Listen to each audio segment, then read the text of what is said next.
అసలు సిసలు ఆంధ్రమా, అమరావతి నగరమా, అభివృద్ధికి చిహ్నమా ఆంధ్రమా, ఆంధ్రమా.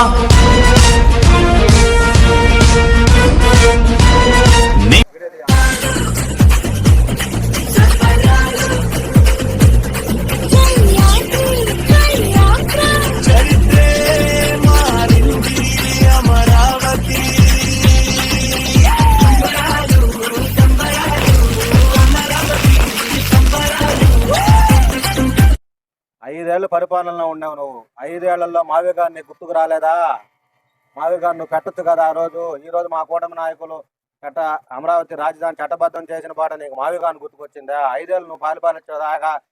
ఆయా మాజీ శాసనసభ్యులు గోవర్ధన్ రెడ్డి గారు మీరు ఏ చిన్న సమస్య అయినా మా చంద్రమోహన్ రెడ్డి గారిని ఈ విధంగా ఈ విధంగా చేశారు, కూటమి నాయకులు ఈ విధంగా చేశారు, అరాచకాలు చేశారు అంటున్నావు. మావి గారు నీకు 5 సంవత్సరాలు గుర్తురాదా? గోవర్ధన్ రెడ్డి సూటిగా ప్రశ్నిస్తున్నావు, నేను సమాధానం చెప్పాలి మీరు ఖచ్చితంగా.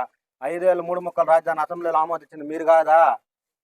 సూటిగా ప్రశ్నిస్తున్నాం. గోవర్ధన్ రెడ్డి గారు మా ఎమ్మెల్యే గారి మీద అవాకులు చవాకులు చేసి కొంచెం ఆలోచన మాట్లాడండి. ఆ రోజు రాజధాని రైతులకు మా చంద్రమోహన్ రెడ్డి గారు ఎమ్మెల్యే లేనప్పటికీ ప్రతిపక్షంలో ఉండి 4 సార్లు పోయి వాళ్ళని పరామర్శించి వాళ్ళ రైతులు నిరాహార దీక్ష నెల్లూరు జిల్లాలో నిరాహార దీక్ష చేసినప్పుడు పాల్గొన్నాడు. అమరావతి రైతులకు సంఘీభావం తెలిపాడు. ఇవన్నీ మీరు గుర్తుపెట్టుకోవాలా. మావి గాన్ అని రస్తున్నావే, అప్పుడు తెలియదా మీకు? 5 ఏళ్ళు మీరు పరిపాలన ఉన్నప్పుడు మీ మావి గాని కనపడలేదా? ఈ రోజే కనపడుతుందా?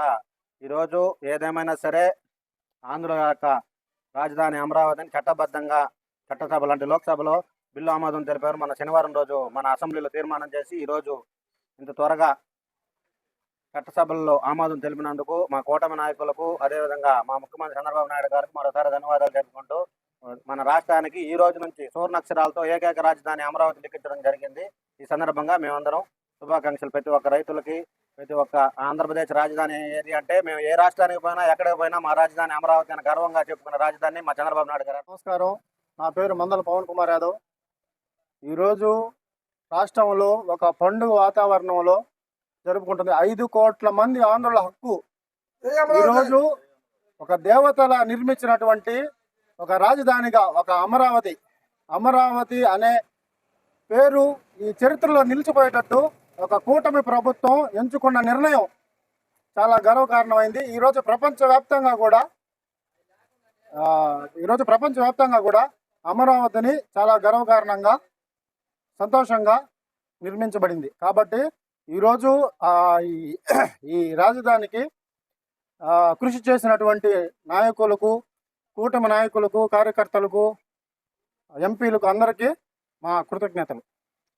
శ్రీ జగదీష్ రెడ్డి, సర్వేపల్లి, శ్రీ సోమిరెడ్డి చంద్రమోహన్ రెడ్డి గారి ఆదేశాల మేరకు ఈరోజు మా గ్రామంలో అమరావతిని రాజధానిగా ప్రకటించిన సందర్భంగా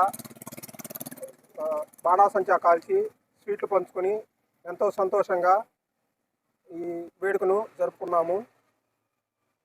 దీనికి పార్లమెంట్లో ఆమోదం తెలిపిన పార్లమెంట్ సభ్యులకు, అసెంబ్లీలో తీర్మానం చేసిన అసెంబ్లీ సభ్యులకు అందరికీ మా కృతజ్ఞతలు తెలుపుకుంటున్నాము.